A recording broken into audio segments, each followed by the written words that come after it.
What's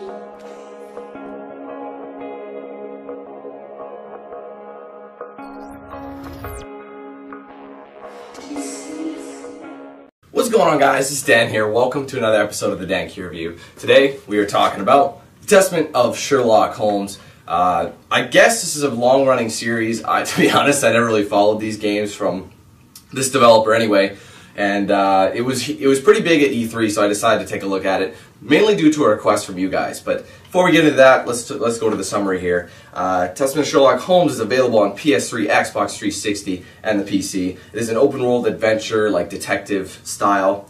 It's developed by Frogwares, and in North America at least, published by Atlas. So a lot of people know about Atlas, and they're pretty critically acclaimed. So that usually helps out a bit, but publishing isn't so much anything about developing anyway. But all right, let's talk about this. A game that, okay, to be honest, not many people even looked at this game. Like, they saw it, yeah, they're like, oh, that's pretty neat, but they never actually did. I was like one of the only people to actually buy and complete this game and post it to YouTube. It's kind of funny, actually. The only other, I think I'm the only person in North America who did it, because I've seen other ones, but they were all from Europe and, you know, England, things like that. So it was kind of funny, but, you know, I'm going to give you my 2 cents here. Let's see, okay, you know what, it's very mixed. It's a mixed bag for me, this game. Okay, let's start off first. Okay, what's good about it? The fact that, you know, I've always been a fan of the detective style, you know, like, using clues to kind of, put events together, and the best choice obviously will help you solve that case. And that's one of these things. That's the same thing like Heavy Rain, or, sorry, not Heavy Rain, L.A. Noire. Sorry, my bad, I flipped them up. I don't know why I said that. L.A. Noire was very similar in that sense. You know, you found the clues, you worked together, and it depends on, you know, what choices you make or whatever, that it'll, like, you'll solve the case. Now, one of the biggest things I liked about this is basically that, you know, you find these clues throughout wherever you're looking. Like, say for example, one of the murders there was this murder of this bishop. Happens early in the game, not a spoiler, calm down. And you basically have to look around for clues like who killed him, like, right? Well, obviously. And, you know, you could see things like, okay, the murderers were, there's 3 different sets of shoes that were at the scene by analyzing these footprints. But, you know, okay, you noticed that someone came in with a certain pair and they left wearing a different pair. Like, it was really cool, and then you had deductions. And basically, once you questioned certain people, or you found like these clues to help you decipher what exactly happened, you basically have to process what exactly happened in that category. So, for example, I found, okay, the shoe prints. It'll say, okay, the shoe prints, it'll give you selective options that makes the most sense. You pick the one that makes the most sense. So, like, okay, the shoe print, there were, some of them actually were pretty funny. What was one? There were 4 murderers, there were 3 murderers, 1 murderer came in wearing a different set of shoes and left with another one, and another murderer, all the murderers were hopping on one leg. It was really funny, and you had to pick those, and basically Sherlock Holmes would tell you when you were right by, you know, basically checking it off and putting it in green. That makes sense, that's what it's about. That part was one of my favorite parts of the game, you know, just like analyzing, trying to figure out the deductions. Especially this one deduction sequence where you basically had to retrace one of the suspect's steps and where he went in the room before you arrived. It was really interesting. You're like, okay, first thing he did was this, second thing, etc., etc. And when you find it out, you're like, damn, that's so clever. That's really interesting. That was my favorite part, the deductions, the using the clues to kind of, you know, process them and make the best choice accordingly.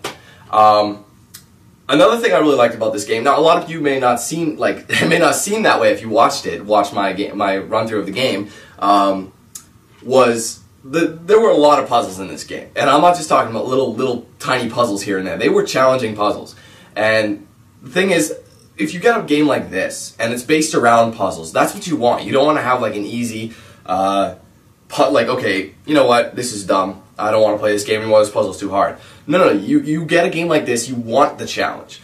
Myself, I'm not always so good at puzzles, and I may have cheated a few times in this game by using the hints or whatever, but I can't say, okay, this game is crap just because it has challenging puzzles. That's the whole point. Just because I didn't do so well on the puzzles doesn't mean I thought they were really interesting. They really made you think, and they really made the game that much better in that sense. So I thought that was one of the cooler parts. The puzzles, there's a lot of work in them. They're really clever, and you're going to have, if you love your puzzles, you're definitely going to like the puzzles in this game, hands down.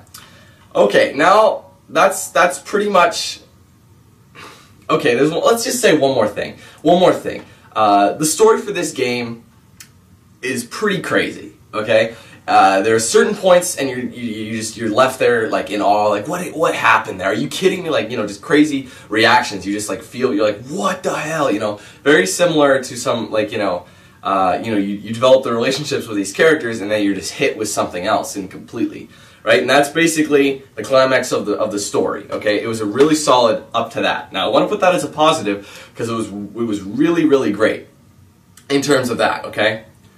Now, we've covered the positives. Let's move on to the negatives. And honest to God, why did I leave it up to the climax of the story? Well, after the climax and you realize what actually happened and you proceed towards the end of the game, it's boring. Honest to God, there's like nothing interesting that really happens. You do figure things out, like who's behind it and all, but big whoop, there's like, I mean, you can't really have a boss fight per se, but you don't feel like you get the justice that you really wanted to at the end of the game. I'm like, that was kind of an abrupt end. I understand how it happened. I understand why, and I understand what was done and why the ending was the way it was, but I just didn't think it was enough, and they could have done way more. And, you know, it started getting way stale, you know, like way too stale for my taste as it went along. And those last few levels, like after this one climactic event that I was telling you guys about, that right after that, I was just kind of snoozing my way through this game, which is really unfortunate because it was good up till then, in the story sense.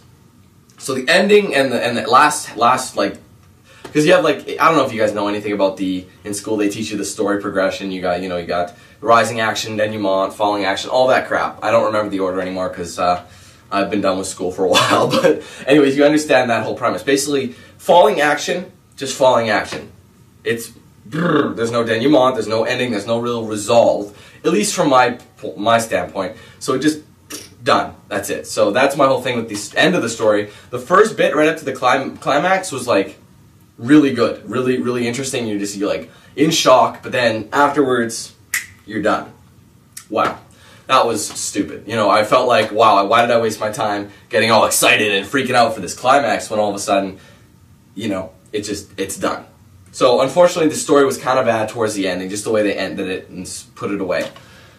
Okay, another reason, this game, oh my God, there's a lot of stuff I just want to beat it up for. Okay, number one, not the biggest point of the game, to be honest with you, because I know it's never the case. And I'm talking about graphics. Now, graphics don't make the game, which is good, not good, which obviously there's no real point to review it that way, but I think it does, just because this game looks like it could have been done for the PlayStation 2 or the original Xbox. It's got that graphical feel to it. You know, like, not just the graphics though, it's quite choppy.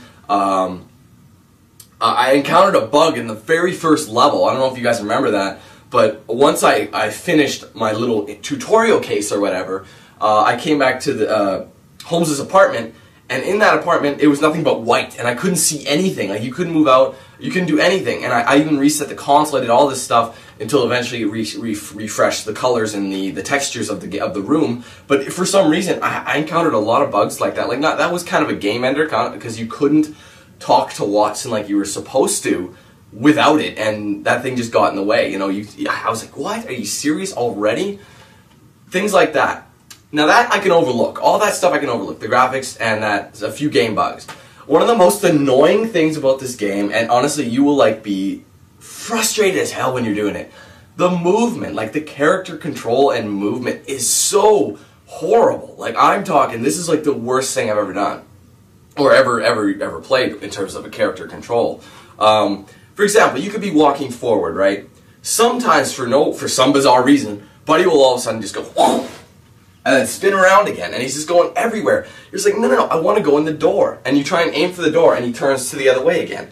And when you say you get to this said door, you open the door, he won't walk through it. Like, you're holding up on your direction, or on your, sorry, not D-pad, on your toggle, and he's just standing there, and you're trying to get him to go, and he's basically trying to squeeze his fat ass through the door, so you have to back up and then walk through, because it's the way the motion is set, how they program that.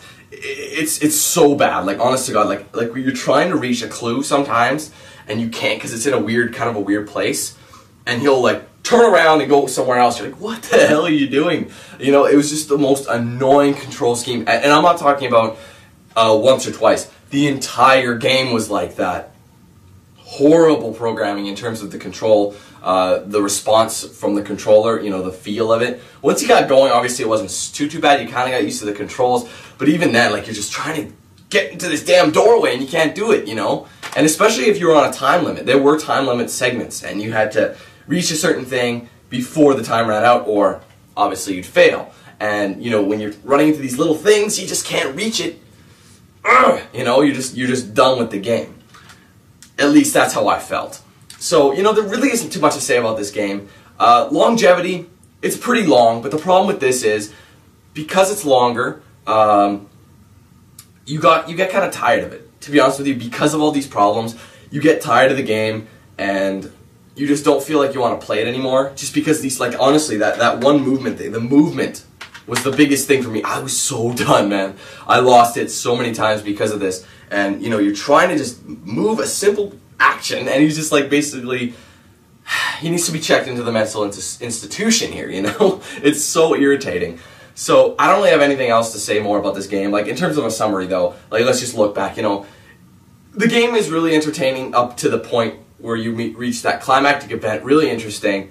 The whole searching for clues and applying them to find the best course, you know, to decipher what really happened using deduction, that was really awesome. That was one of my favorite aspects of the game. And as well, there was something else in there, but I can't remember. But other than that, though, you have things like, once you hit the climax, you're bored, right? You're done with the game. Horrible control, like, honest to God, like, the worst I've ever seen, well, one of the worst I've ever seen in any game. Trying to maneuver something so simple, and it's so tough to do, and it just makes the game almost unplayable. You know what I mean? Like, just little things like that. The outdated graphics just doesn't make your viewing experience, you know, the glitches too. Like, it just doesn't make the game experience worth it. You know, it just seems like it's could have been better. Like, obviously, okay, I'm going to tell you right now, this game was dropped. This game was originally going to be a full retail $60 release. However, Atlas decided to drop it to a $40. So this was only a $40 game. But even so, I think they should have made it $30, because the way it was, there's no replayability really, no replay value, sorry, replayability is not even a word, replay value at all in this game. I mean, yeah, you could redo it and try different difficulties and try doing different puzzles, you know, actually trying to really work through the puzzles. But other than that, okay, say for example, if you wanted to just get all the trophies or achievements, okay, let's just look at it from that standpoint.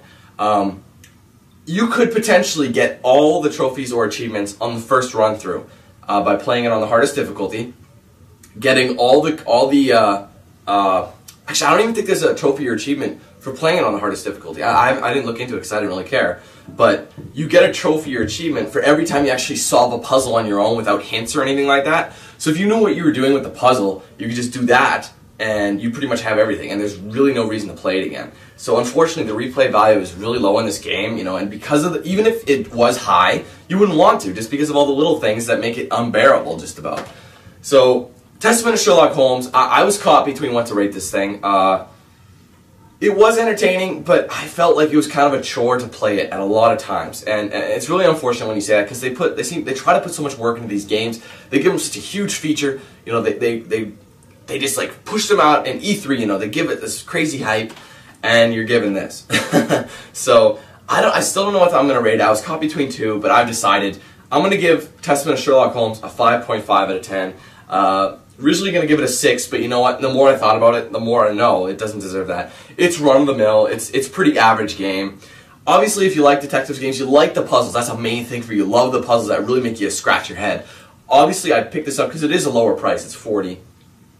I guess if you're achievement trophy or easy trophies, easy achievements. First run through, barely trying. I got, I think, 70% of them all. Just so you guys know. You know, that's another bonus to get it. But otherwise, if you're looking for a solid story, like, you know, an overall package, you really love your games for the game content, probably give this one a pass just because of the way it is. You know, I don't know. I'll never play this game again. I know that for sure. Even if you give a DLC for it, I wouldn't buy it, like, for sure, because this game isn't even worth it.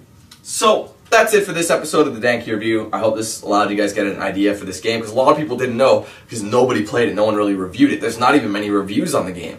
So I hope this gave you an idea of what the game's like. If you didn't watch my my walkthrough of it, you can at least see, okay, you know what, Testament of Sherlock Holmes, I like detectives, but if what Dan's saying is true, if you don't believe me, you can go check out my walkthrough of it, so you can see what it's more, you know, what the kind of things I was experiencing, you know, that made it this way. So thanks everyone for watching. Hope you enjoyed this review. I'll see you guys soon for more gameplay. So thanks again. Take it easy, and I'll see you guys next time.